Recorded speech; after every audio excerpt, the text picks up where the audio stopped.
Right, second one is, if I can find it, it's to do, sorry about this, Chairman, there's a lot of pages here. Page 13, third from the top, Borton Lane, widened carriageway around new site access. This has been floating around since the last meeting, so over 3 months now. And I wonder if somebody can give us a copy of what's proposed as it is, please. We're all curious to know. Thanks so much, Chairman.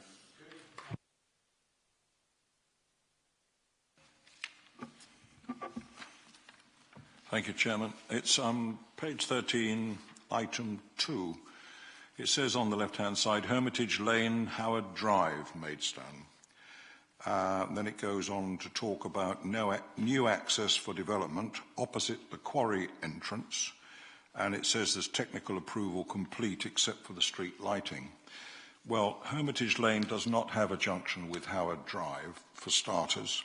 The second thing is the new access is in Tunbridge and Malling. So I'm not really sure why it's on here at all, but I would like to hear somebody talk to it. Thank you.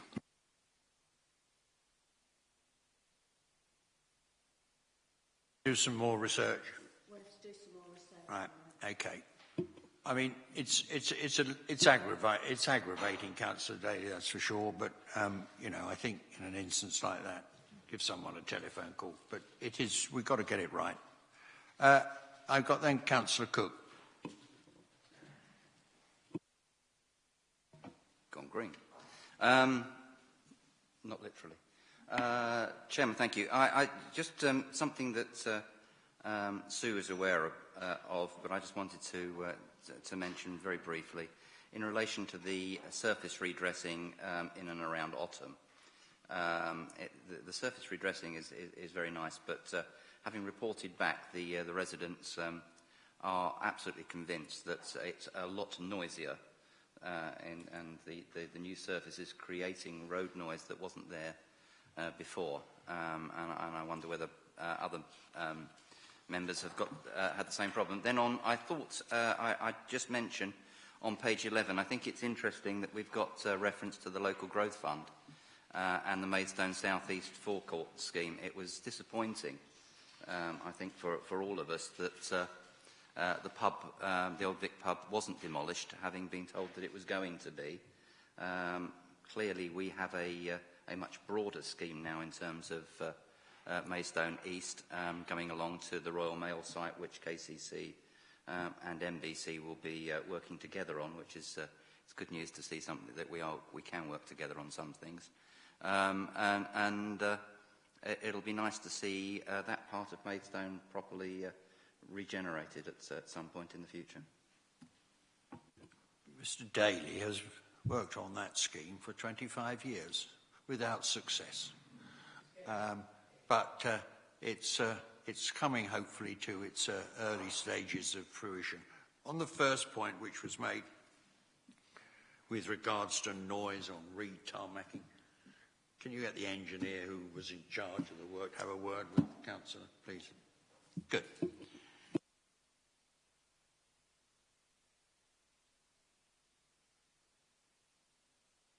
Oh, we've noted it. And we've made some comments, and the officer's got to go back and do a little bit more work and homework. Good? Okay. Now we've got a verbal update on petitions submitted to Kent Highway Services. And I think that's your game, isn't it? Yeah, there aren't any petitions. There was a Postley Road development. Sorry. Can you hear me now? Yes. There aren't any petitions. Development that Rob, he's actually decided on Plan B, but that's only in a design stage at the moment, so it's not on the programme. So, yeah, so we've got to do some further work. Good. Okay. Thank you for that update. Mr. Chittenden. Thank you, Chairman. There is a petition. It's a 20-mile-an-hour zone area from Hillary Road through. I know how far it's doing because I have been briefed by officers. I know that they've done the checks on the speeds. I know that they're putting together the the plan and the proposals to the police at the moment. So it is progressing, but I think it's got missed off, this one. Somebody hasn't given you all the information, so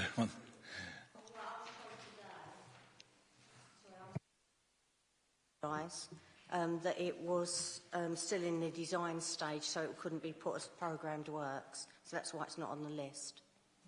Good. Right, let's move on, members, to the next item, which is a verbal update on the Maidstone Bridges Major Capital Project. And that's Russell Borman. He's going to give us a small presentation of an update. Off you go, Russell.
very, very informative, and thank you. And there'll be some questions. I can see one, two. Thank you, Mr. Chairman. I think I'd echo that certainly I, for one, was fearful at the outset that this would cause major disruption, and until about a couple of weeks ago, it had gone, considering the scale of the works, pretty well. Now, we have seen in the last couple of weeks, including this week, an increase in delays, an increase in, from my point of view, angry residents who can't get, who it takes them however long to get back from the A229 up to the west of Maidstone. The question I have, though, in light of the extension until January, is how much impact do you think that would have on particularly pedestrians towards the bottom end of the high street? What are the mitigations that you're putting in place to counter this?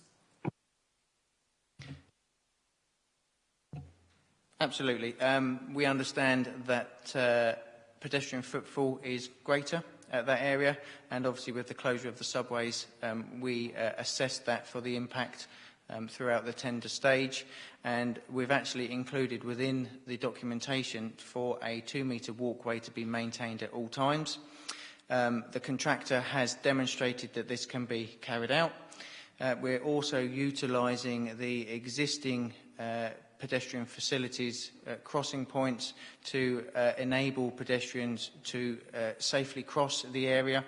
The central pen within Broadway will be constructed to the increased size, so that will be completed. So it will only be on the High Street side, but we have a full pedestrian phased plan in place that has been approved, and they will not see any delay. Sorry, could that plan be shared with members? Is that possible? Yep, it's within our programme, but absolutely I can share that out. Yep.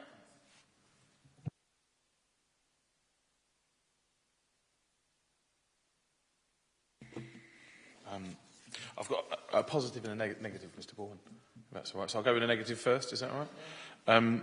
Negative is at the first business breakfast, or the one that was in the summer.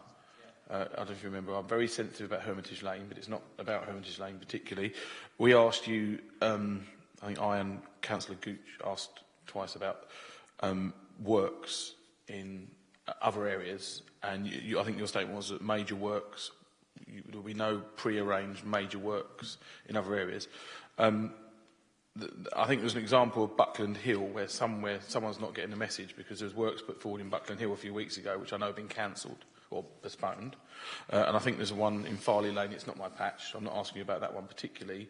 Is there anything that's been done to make sure that the people who organise the works are getting the message about that?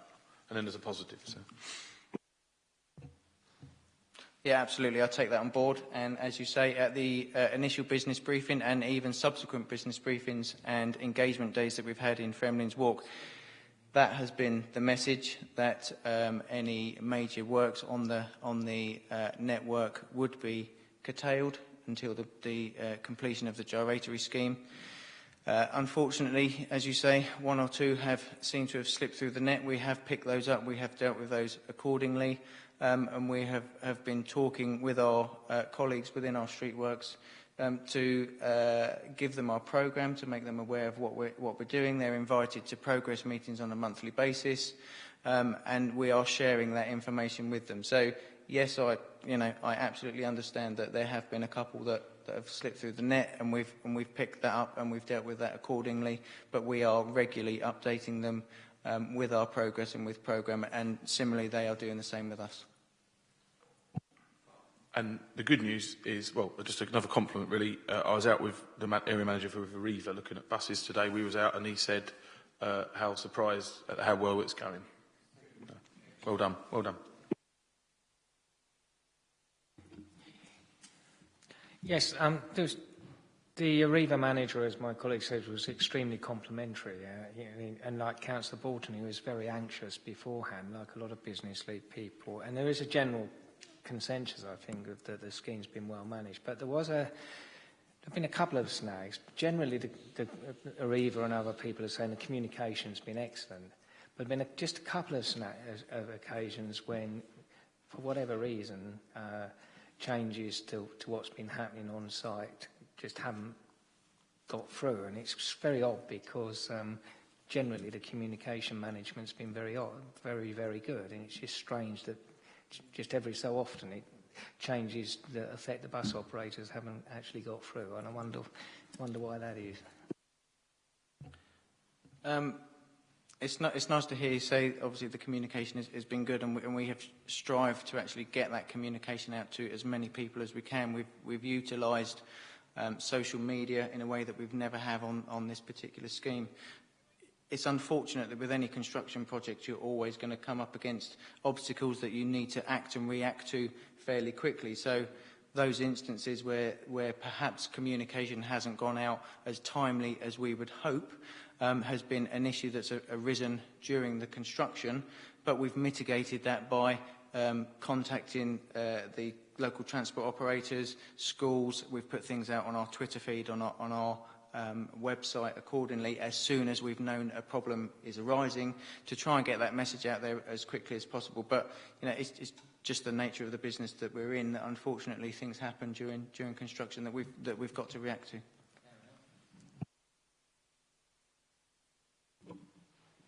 In conclusion, I think you've got a fairly warm response, and I think that warm response was genuine.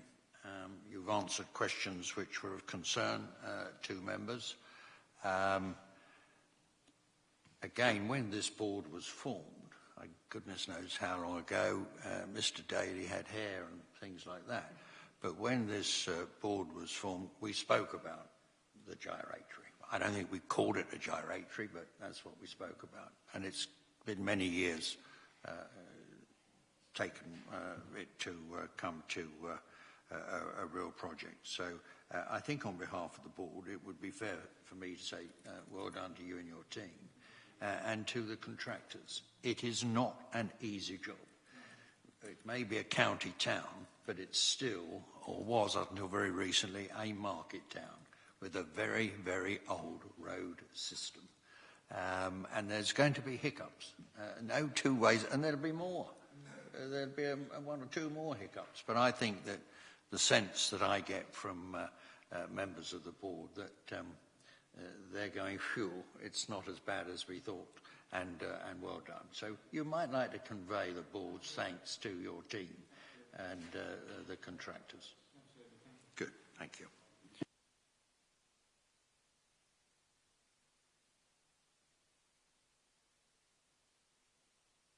Plan 2016 to 31, the consultation document. Oh, and that's who you're sitting in the back there. Lovely. Good. Well, we've got an officer from Kent County Council who's just taking his position. I think that's Joe Ratcliffe, if I'm not mistaken.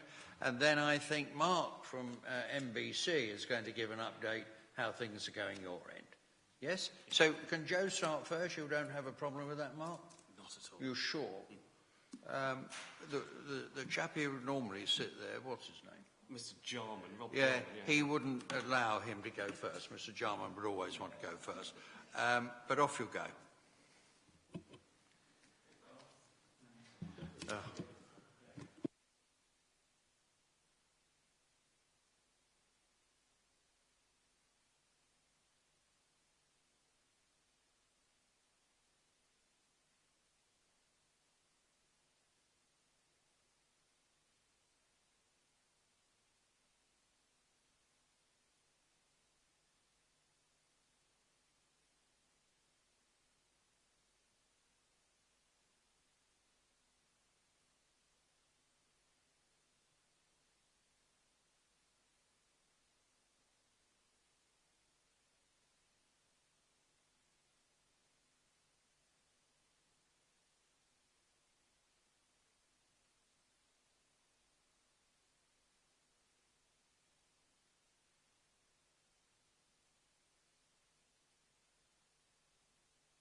I just wonder when perhaps we are next due to meet in January.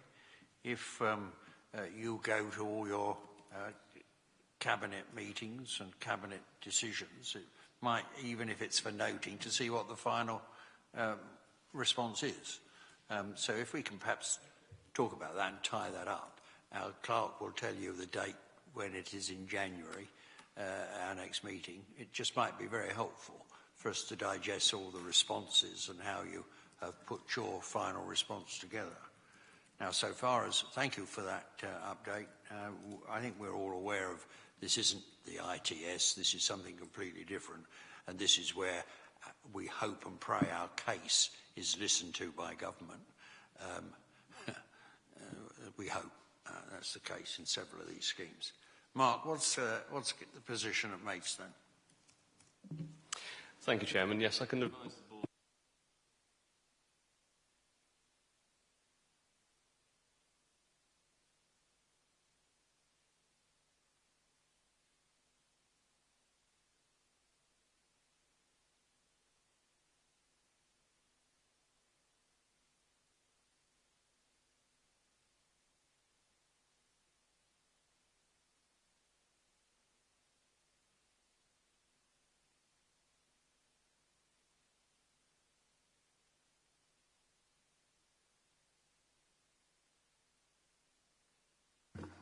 It's on now. I'm a member of the relevant MBC committee.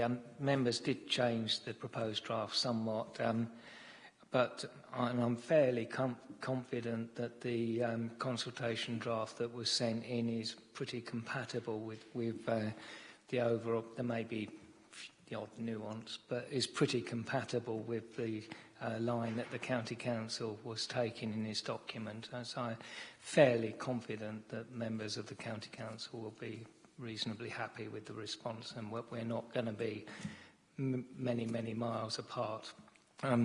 Just say that we did make a number of, both in this response but more particularly in the separate response on the rail franchise discussions, a number of points about rail services. But again, those don't contradict anything that the county was saying, I don't think. Just add a bit more detail. Mr. Cook. Thank you, Chairman. Of course, the document here is, on a county-wide basis, is intended really to draw attention to the deficiency of infrastructure that has grown up over many, many years, and the lack of adequacy of funding for infrastructure. And the plan itself, whilst we've had this formal consultation process with the districts, and it's obviously good to hear that the feedback from Maidstone is going to be reasonably positive.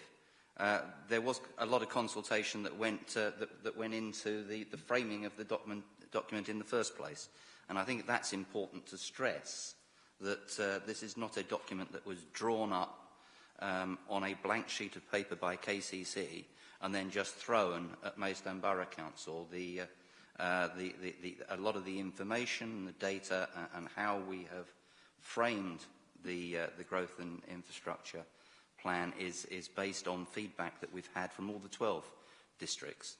And I just wanted to make that point, Chairman. I think the other thing that all of the districts need to look at, it's one thing just looking at what we're looking at here in terms of Maidstone, but the of equal importance is what's going on the boundaries just the other side. And my final point that I think that's something that we need to look at.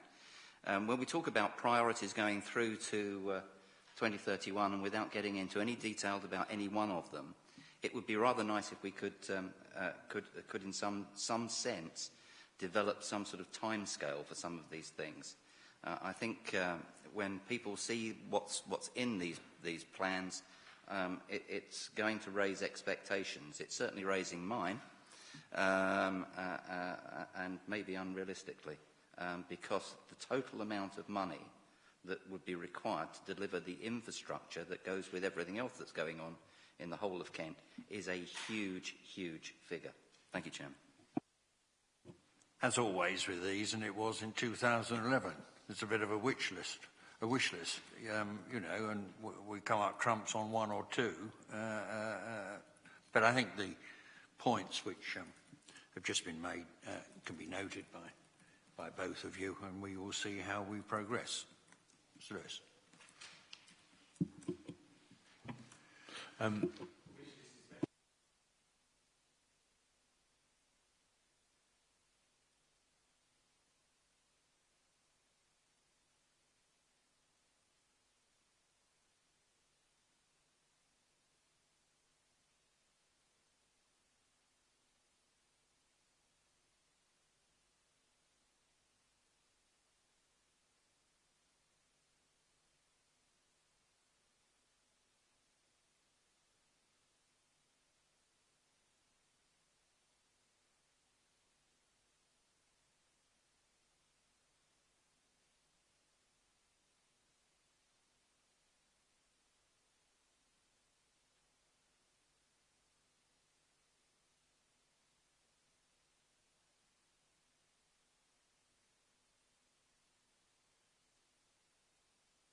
But it has been set and agreed by Strategic Planning, Sustainability and Transportation Committee, and we obviously aren't in a position at the moment to change that now, but it does have regard to the broader list of issues that is faced by the borough and involves adjoining boroughs as well in terms of the surrounding network and so forth. So it isn't just isolated to the borough itself. Thank you. Satisfy what you wanted to hear, I'm sure, but I think the point is Maidstone's response is in. I shouldn't think that at the end of the world as an individual councillor you might want to add a little bit, but it's in. But there was just a comment that it added other things. Officer wants to come back there, and then Mr. Chittenden. Thank you, Chair. Yes. Tunbridge and Malling does have its own page, as do all districts in the transport plan. In your summary report, it only sets out the Maidstone specific issues, but I will leave some of these cards here at the end where you can go and download the full plan, and there's still time to respond to the consultation either as individuals or encourage residents in your areas to do so as well. And there are links, for example, A20 corridor improvements, which obviously, you know, joins into the Maidstone Borough through Tunbridge and Malling. So the linkages are there. Thank you. Thank you, Chairman. Just to help, Councillor Daly and Councillor Bird, and with me following on, we're at a meeting with officers beginning of this week, I think it was, on Monday, and the whole subject was Hermitage Lane, and what came up quite strongly was the concerns, the huge volume that Tunbridge and Malling are proposing to come adjacent to Hermitage Lane. So highway officers are well aware of the concerns, and obviously they will have an opportunity response to Regulation 18 from T&M, which is going on. I just want to check with NBC officer, please, if I could. I assume NBC also have a response, are able to respond to Regulation 18 on Tunbridge Malling. I assume you'll be doing that, and obviously having been raised today, you may have another careful look at that bit. Thank you very much, Chairman. I can confirm that, yes, indeed, so Maidstone Borough Council will be making a formal response to Tunbridge and Malling's Local Plan Regulation 18 consultation, and that response will be agreed by the Strategic Planning, Sustainability and Transport Committee. Thank you. Members, I don't see any more hands up on that particular subject. Can I thank you two officers for your briefs for us this evening? And just before we go, we don't have any other business because it's for members to bring up subjects if they so wish, so we can include them in agendas. But as is my wont, I was walking along Maidstone High Street the other day, and I came across an infamous street walker And he's here this evening, funny enough. He's a substitute. He walks the streets of Maidstone more than anybody else does, that's for sure. And he said to me, what is county doing about A-boards? Well, I didn't know what he was talking about. But I have gone away and done some homework at county to the extent that an officer has sent me 41 pages of documents this morning, including correspondence he's had with Swale District Council. But I did say to Councillor English, who is the street walker, I did say to Councillor English that I think it's now for him to speak with relevant officers at Maidstone, and if Maidstone want to bring it up as an agenda item here, they'll talk with the officer at county, and we'll see where we go from there. So I have followed up the work. Mr. Chittenden. Come on, that's it. About 6-7 years ago, I worked with officers on a board policy, and it was based around major problems we had in Maidstone at the time. And there was a clear-cut definition of what is acceptable and what is not acceptable. And I understand that they can enforce against it. But as far as I'm aware, I've never heard of any enforcement taking place. Probably a few gentle discussions, but it's definitely there, and it is a weapon to use. Very, very briefly, I won't detain people. The reason I raised it was because I think there is a potential solution. It's just getting it progressed and actually implemented. So I will be asking for this formally to go on the agenda if we haven't sorted it out in the next few weeks for the January. I think you said the meeting was January, Mr. Chairman. So we're failing an immediate solution, and I will be grateful for the relevant documentation. We will be putting that on the agenda. But thank you for your helpful intervention and hopefully moving this forward.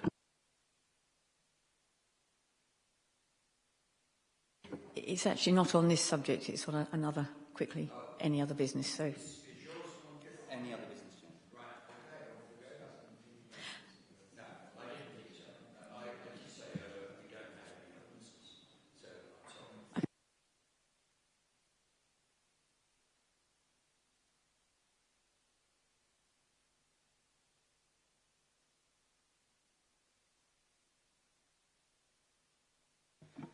Just regarding the date for the next meeting, which I understand is January, and I did really just want to comment before you close the meeting on what a nice tie it is you're wearing this evening.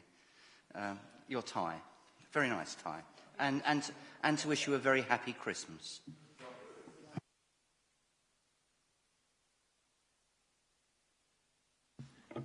Thank you, Chairman. Well, I wasn't going to.